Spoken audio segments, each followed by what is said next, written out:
Hello everybody! To celebrate 20 subscribers, which is amazing, and making you a special story, the rise and fall for the legendary 747. So let's get to it. Part 1, The Dream Begins.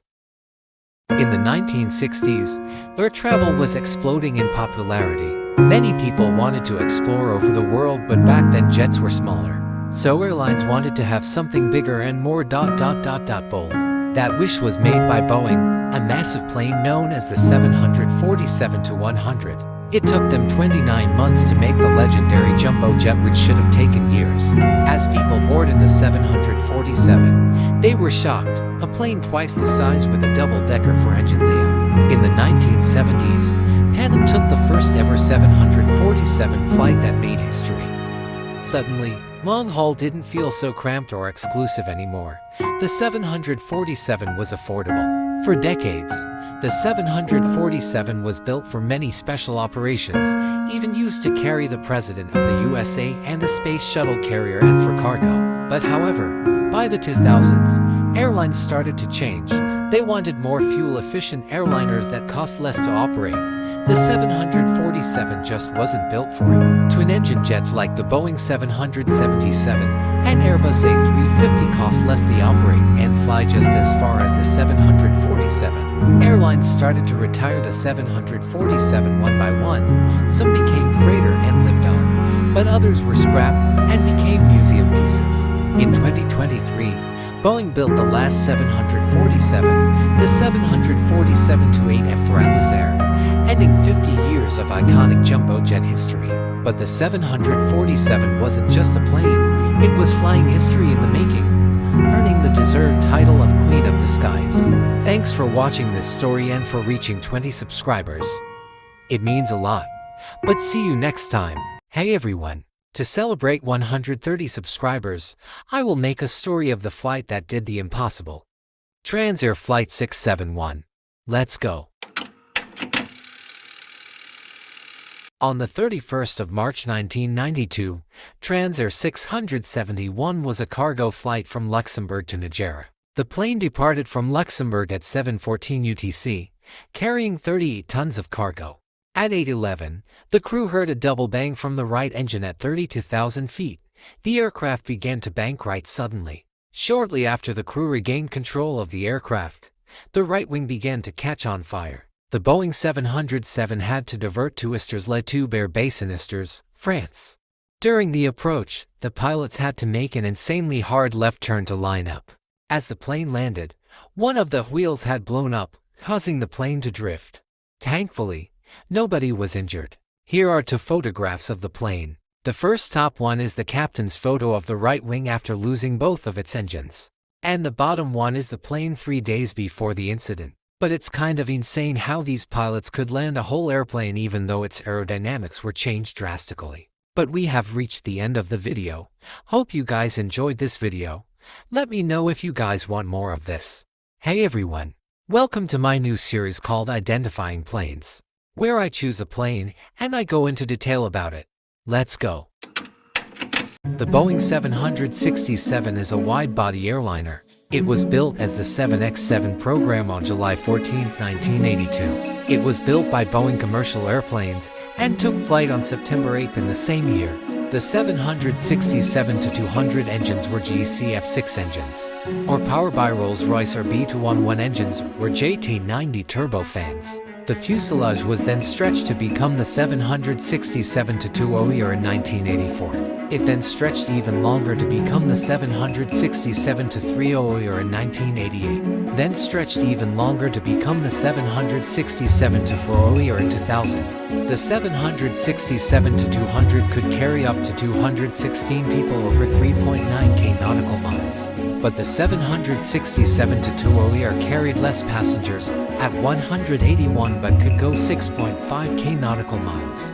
And the 767-300 can seat 269 people while going 3.9 nautical miles. The 767 was built for transcontinental routes, but Ethiopia's rules started to be lenient on twin-engine jets going international. A total of 740 767s were on service in 2018, with Delta Airlines being the biggest operator, operating 77 of them. But as the 767 was growing, Airbus introduced their A330-200. That's for a different video. The 767 was made to challenge the Airbus A380. But now, airlines are starting to retire the 767 to replace with more fuel-efficient jets like the 787 and A350. It has some terrible history as well. In September 11th of 2001, two 767s hit the World Trade Center and one hit the Pentagon, changing American history forever. And the infamous Air Canada 143, where the front landing gear hadn't retracted and there was no power left. So in conclusion, the 767 is a wide-body twin jet which can go internationally and having a solid safety record. We have reached the end of this video. If you enjoyed it, like and subscribe. You can also comment which plane I should do next. Hey everyone, welcome to the second installation of my new series. For this second one we have the A350. Let's go. The A350 is a wide-body twin jet developed by Airbus. It took its first maiden flight on the 14th of June 2013. There are two models, the A350-900 and 1000. They are powered by two Rolls-Royce Trent XWB engines. The first launch operator was Qatar Airways, having an air show for the A350-900 in 2014. The A350-900 can seat up to 350 passengers with a 15.75 km range, while the 1000 variant can seat up to 410 passengers with a 16.7 km range. The A350-900 has MTOW maximum takeoff weight of 283 tons, while the 1000 has MTOW of 322 tons. The A350 was built to have fuel efficiency and range in mind. The largest operator of the A350 is Singapore Airlines with 65 A350s in service. The A350 was built to combat with the Boeing 787 Dreamliner, having more fuel efficiency and range than the 787. The A350 has only one hull loss, with no fatalities in it. Fun fact, did you know that there was a prototype to the A350 named the A330-200 Lite, which would be the A330 but with increased aerodynamics and engines to the 787? Airbus quickly scrapped this idea and made the A350 we all love or hate. Here's an image of the A350 prototype. As you can see, it looks very similar to the A330, which airlines didn't like. The A350 costs a whopping $317 million to make. Airbus is proposing a A350-2000 variant when the Boeing 777X comes into service by 2027. I hope one day Boeing and Airbus work together. We have reached the end of this video. If you enjoyed it, like and subscribe.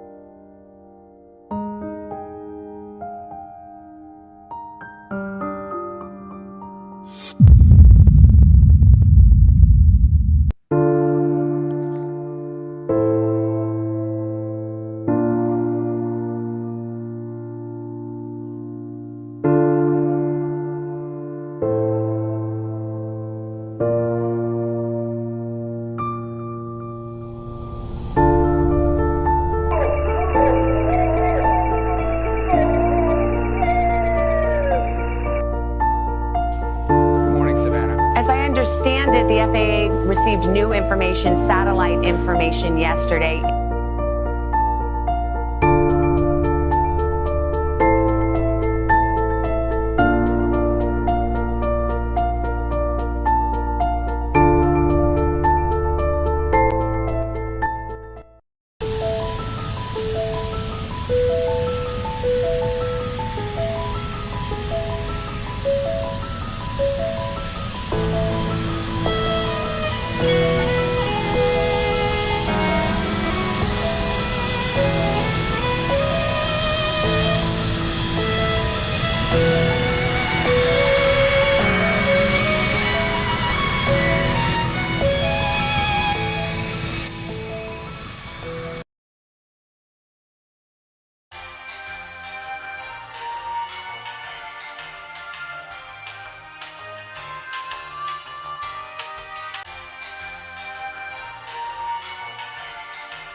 I have control. Runway clear? Clear? Okay. Setting takeoff front. Here we go.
Centrate.